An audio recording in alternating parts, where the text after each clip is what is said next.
The Shawshank Redemption, 1994, is not only a masterpiece about hope and freedom, but also a gathering of talented actors who left a deep impression on the audience.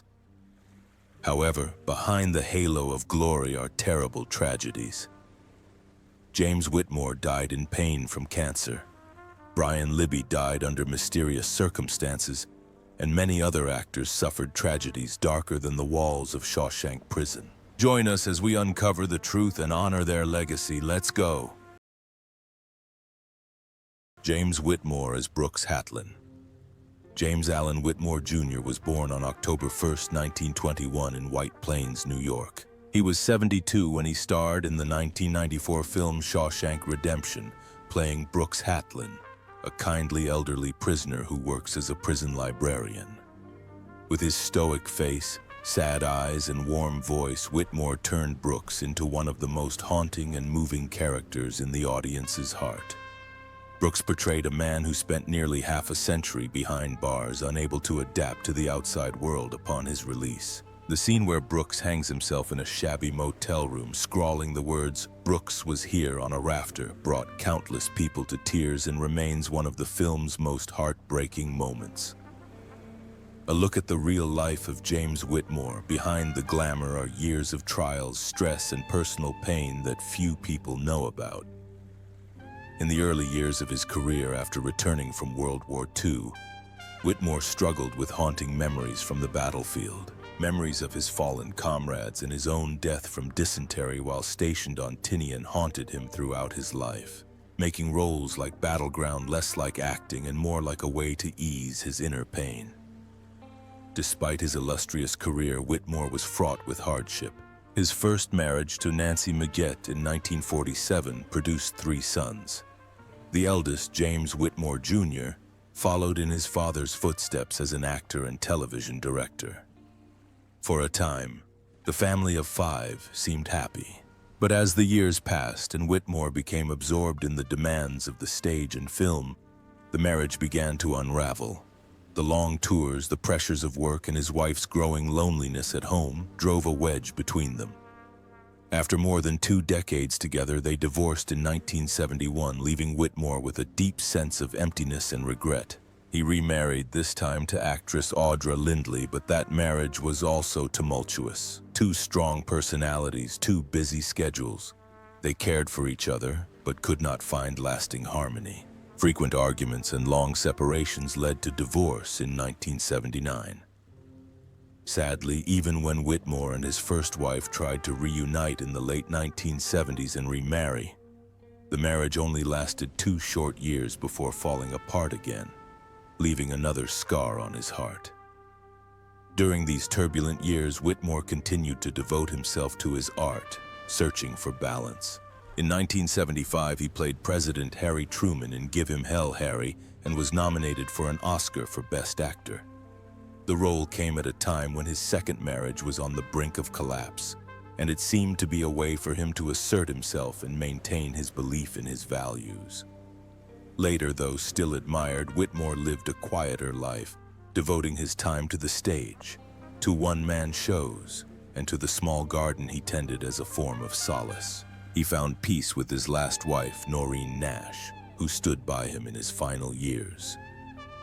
But fate struck when old age brought lung cancer, a consequence of the long-term smoking habit common among artists of his generation. James Whitmore died on February 6, 2009 at his home in Malibu, California, just a few months after being diagnosed with the disease. His ashes were scattered in the Pacific Ocean, a fitting tribute to a life devoted to the arts. At his death, he left behind an estimated $8 million fortune, the result of decades of dedication to film and theater. Brian Libby as Floyd. Brian Libby was born on April 20, 1949. He was 45 when he appeared in Shawshank Redemption in 1994, playing Floyd, a prisoner in a close-knit group of friends that included Andy and Red. Although his role was not as prominent as Brooks, Libby's Floyd quietly contributed to the film's authentic portrayal of friendship and solidarity among the prisoners. Every time Floyd appeared on screen, he exuded a simple and warm demeanor, very much like the real person his colleagues often mentioned. Brian Libby's life and career were marked by a quiet persistence in supporting roles. He never had the good fortune to play a major role or to shine as a star. He spent most of his career in small roles, often in Frank Darabont films. After Shawshank Redemption, Libby appeared in Air Force One, 1997, and The Mist, 2007. But despite his big-budget work, he remained a low-profile actor behind the scenes. This brought its own pressures as he worked tirelessly but rarely received public recognition or praise. In his personal life, Libby remained a mystery to the media. He lived quietly, avoided scandal, and rarely shared his private life. That secretive nature also brought loneliness, especially later in life, when the spotlight faded and roles became scarce. After 2007, Libby gradually disappeared from the screen, leading many to believe that those were difficult, lonely, and forgotten years. Brian Libby passed away on June 18, 2021, at the age of 72. The cause of death was never announced, giving rise to much speculation about his health and final days. Some believe he battled illness quietly, while others say his passing reflected the natural ravages of old age and years of silent struggle. At the time of his death, his fortune was estimated at $2 million, a modest sum that reflects his quiet and dedicated career. Rita Hayworth as Gilda Munson Farrell.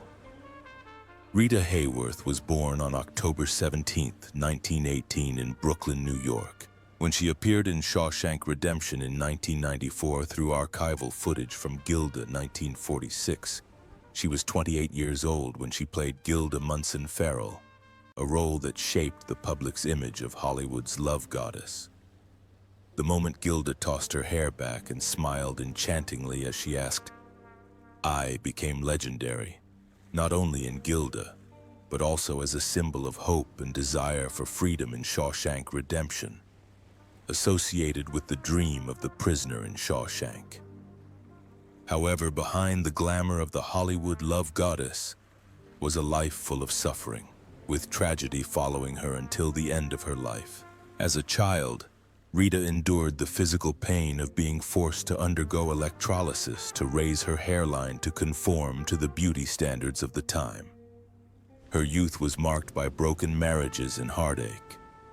Her first husband, Edward Judson, was seen as a traitor who sold her out for his own gain, pushing her into a world of relentless fame without regard for her own happiness. She then sought out a soulmate in the brilliant director Orson Welles, only to be shunned by him as he pursued his art. Her marriage to Prince Ali Khan, which initially seemed like a promise of peace, ended in bitter legal battles and loneliness as she faced pregnancy and motherhood alone. Perhaps most heartbreaking was her final marriage to James Hill, a man who humiliated her, once making her cry in front of friends at a dinner so embarrassing that Charlton Heston later wrote that he regretted not protecting her. Each broken marriage made Rita more lost and sad. While the public continued to admire Gilda's image, Hayworth herself bitterly admitted, "Men fell in love with Gilda, but they woke up with me." Off-screen, she was a shy, weak woman longing for a real home, something she never found. After Gilda, Rita's career gradually declined. She was replaced by younger stars, and the rise of television further dimmed her reputation. Although she had memorable roles in Miss Sadie Thompson, 1953, and They Came to Cordura, 1959, she never regained her former luster. Adding to her sadness, Hayworth's final years were marked by a long battle with Alzheimer's disease, which began to affect her when she was 42, but was not officially diagnosed until 1980. Her forgotten lines and strange behavior were blamed on alcoholism, a stigma that only deepened her loneliness and suffering. The only person who was always by her side was her daughter, Yasmin, who silently cared for her and protected her from the pitiful eyes and cruel gossip.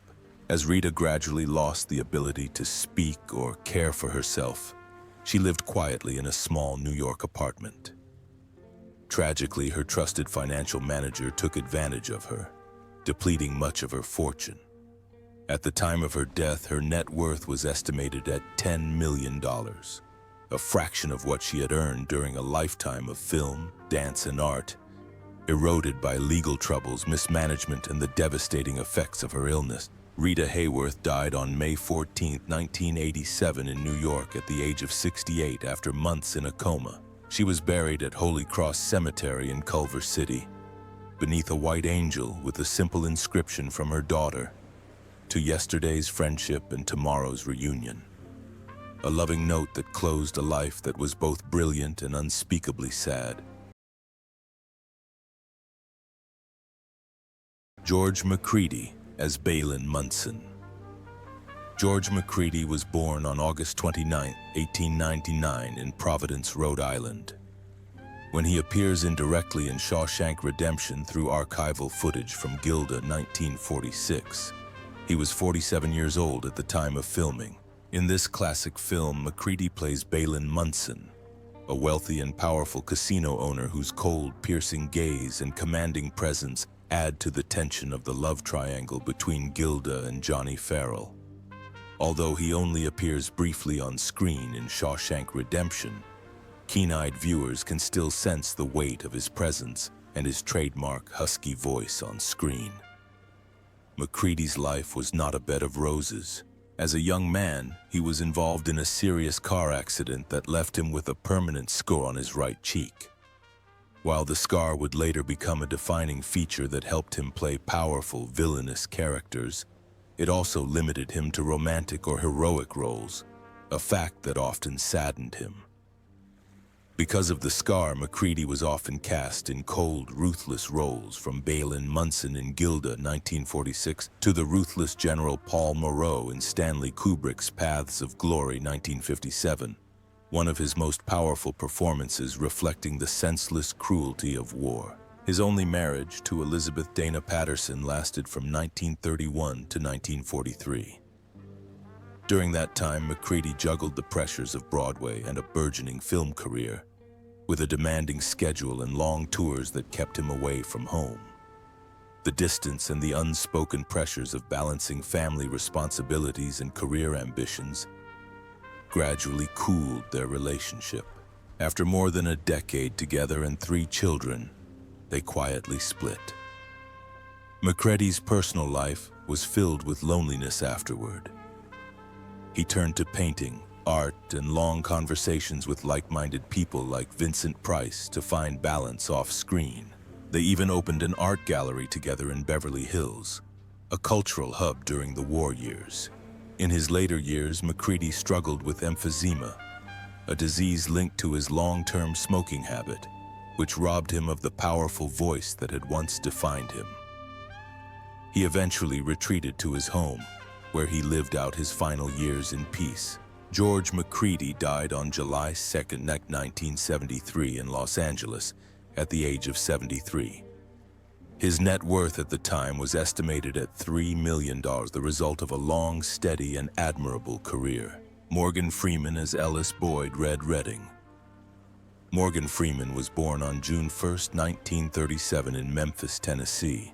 He was 57 when he appeared in 1994's The Shawshank Redemption, playing Ellis Boyd Red Redding, the narrator and closest companion of Andy Dufresne in Shawshank Prison.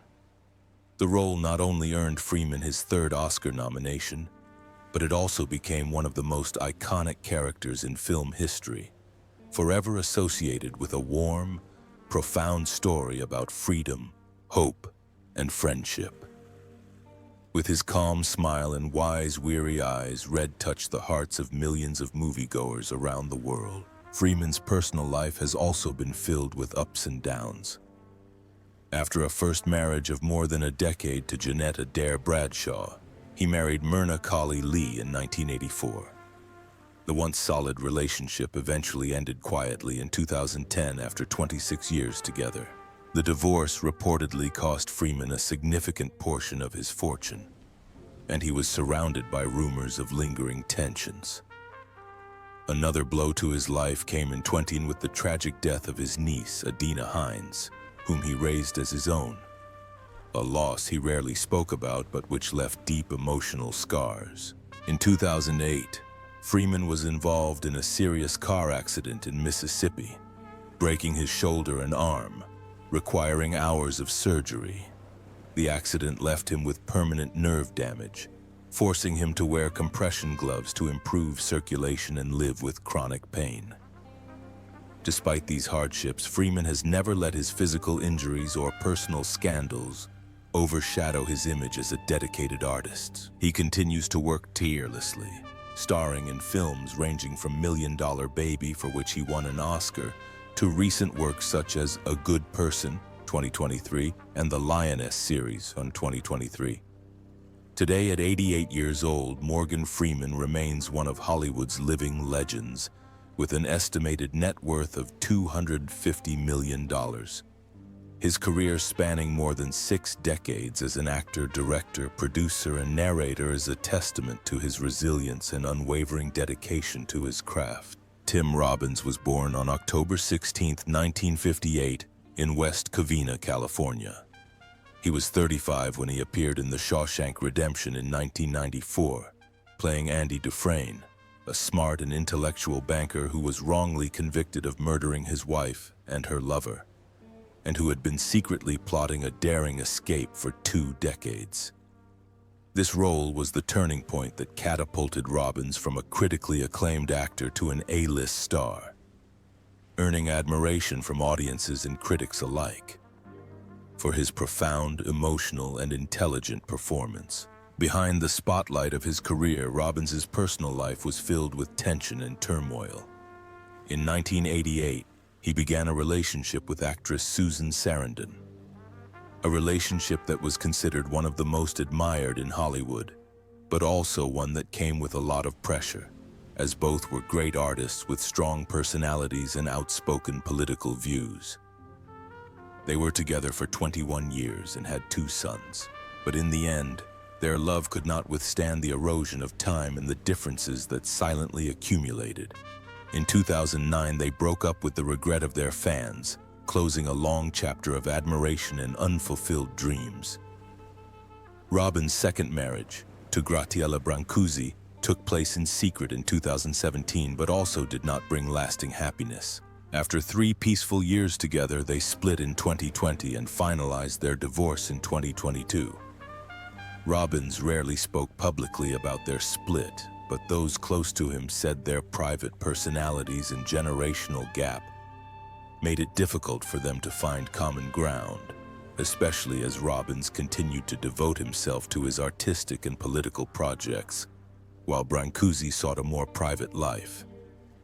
Robbins not only had to deal with the breakups in his love life, but he also had to endure the stress of being the center of controversy for his political statements. He publicly opposed the Iraq War in 2003, a stance that turned some of the public against him and even led to the cancellation of a planned induction into the National Baseball Hall of Fame. In 2020, Robbins was again criticized for his condemnation of COVID-19 lockdowns, arguing that they threatened free speech, a stance that made him appear more aggressive in the eyes of the mainstream media, although many fans continued to respect his courage and steadfastness. Amid the turmoil, Robbins continued to dedicate himself to his art. Films like Mystic River and more recently the Silo 2023 series reflect the soul of an artist who is constantly concerned with justice, freedom, and the human condition. Despite the emotional shocks of his personal life and the pressure of public opinion, he has maintained his passion for creation, continuing to direct and act with undiminished enthusiasm. As of 2025, at the age of 67, Tim Robbins has an estimated net worth of $70 million, the result of more than 4 decades of dedication to film, theater, and music. Not only is it material wealth, but it is also a testament to a life full of ups and downs, constantly fighting for the art and ideals he believed in. Clancy Brown was born on January 5, 1959, in Urbana, Ohio. He was 35 years old when he took on the role of Captain Byron Hadley in The Shawshank Redemption, 1994, delivering a chilling performance as the brutal, powerful, and terrifying prison captain, a role that left a lasting impression on audiences. Behind those memorable villains, Brown's life was also filled with quiet sadness and lingering pain. The greatest tragedy occurred during Brown's childhood, when his beloved older sister Beth died of leukemia in 1964. Brown was only 5 years old, and the loss left an unfillable void in his heart. That early grief sparked a lifelong compassion in him and inspired his dedication to charity, especially the scholarship programs established in Beth's name. Although Brown is known for his villainous roles, he is a devoted husband and father in real life. His marriage to Jean Johnson, which began in 1993, has endured despite the pressures of fame and the challenging pace of his career over the decades. Balancing dark characters like Kurgan in Highlander, 1986, or the cunning jock Jeffcoat in Billions, 1986, with his role as a caring father at home is not always easy. Brown has admitted in interviews that constantly playing villains can sometimes be mentally taxing, and he turns to books and charity work as a way to relieve stress and find peace. One of the most difficult periods for Brown was during the filming of Carnival, 2003-2005, when his role as Justin Crow's brother forced him to explore the deepest recesses of the human psyche. The intensity of the role was so great that Brown decided to stay away from his family for months at a time, determined to protect his loved ones from emotional harm. The experience made him appreciate family life even more and taught him how to balance work and family. He found joy in voicing friendly characters like Mr. Krabs in SpongeBob SquarePants and cherished quiet moments with his family as a balm for his spirits. Today, at 66, Clancy Brown is still active in the entertainment industry. He appeared in The Penguin 2024 as Sal Maroni and has continued to lend his voice to animated films and video games, proving his incredible endurance as an actor who has overcome countless challenges. His estimated net worth is around $10 million, a worthy result of a lifetime of tireless dedication and perseverance in the profession. The stars of the Shawshank Redemption left behind an unforgettable legacy, but their lives were filled with heartbreaking secrets. Bob Gunton was born on November 15, 1945, in Santa Monica, California. He was 48 years old when he appeared in The Shawshank Redemption in 1994, playing Warden Samuel Norton, a ruthless, hypocritical, and corrupt prison guard who left a lasting mark on film history. Behind these powerful roles lies a man who has endured years of stress and hardship. Gunton's childhood was marred by war. He enlisted in the Army and fought in Vietnam from 1969 to 1971. The brutal siege of fire support base Ripcord nearly cost him his life when he and his men returned at the last minute to save vital radio equipment. His Bronze Star was not only a testament to his bravery, but also a reminder of the life and death days and haunting nights that left deep scars on his soul. That lingering pain would resurface often afterward, especially when he played complex characters like Warden Norton and politician Ethan Kanan on 24 from 2007 to 2010. His first marriage to Annie McGreevy lasted from 1980 to 2006.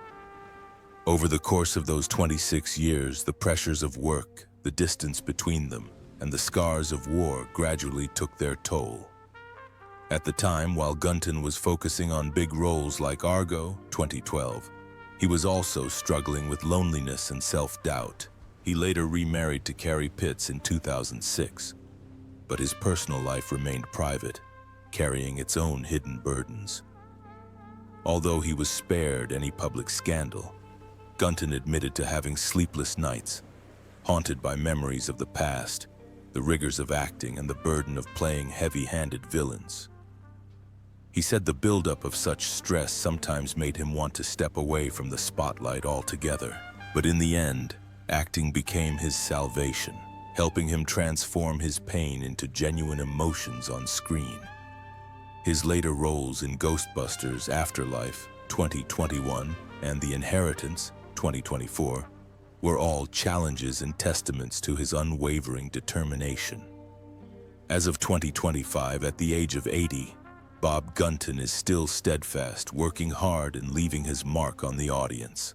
Although he does not possess a huge fortune like an A-list star with a stable income from royalties from the film Shawshank Redemption and a long career. He has accumulated about 8 million USD. A modest number, but worthy of a life of dedication and overcoming challenges to live fully with passion and art. William Sadler as Haywood. William Sadler was born on April 13, 1950. He was 44 when he appeared in 1994's Shawshank Redemption, playing Haywood, a friendly, cheerful inmate who brought a bit of light to the otherwise gloomy atmosphere of Shawshank Prison. While not a leading role, the role enriched the picture of prison life and remains one of Sadler's most memorable roles in a decades-long career. Sadler's life was not without its share of sweetness. After many years of happy marriage to Marnie Joan Boxt, whom he married in 1978, he faced a heartbreaking loss when Marnie passed away in late 2024 after a 2-year battle with cancer. The loss left a void that was difficult to fill, especially since Marnie was not only his wife but also his spiritual support through all the ups and downs of his life and career. Sadler had previously experienced significant pressure in his career. For example, when he was desperate to win the role of Colonel Stewart in Die Hard 2, 1990, he was judged too young for the role. Determined, he asked a makeup artist friend to make him look 20 years older for another audition. That effort proved his determination and tenacity in his artistic path. But the relentless effort also meant enduring long periods of stress, sometimes leading to burnout. As he dealt with the loss of his wife, Sadler continued to work, using it as a way to fill the void and nurture his passion for acting. He remained active in projects like The Flash, The Rookie, Feds 2022, and Salem's Lot 2024, demonstrating incredible stamina even in his 70s. Today, at 75, William Sadler remains passionate about stage and screen, spending more time with his young family. His estimated net worth of $4 million is a worthy reward for a lifetime of dedication to his craft, overcoming all odds. Clancy Brown as Captain Byron Hadley.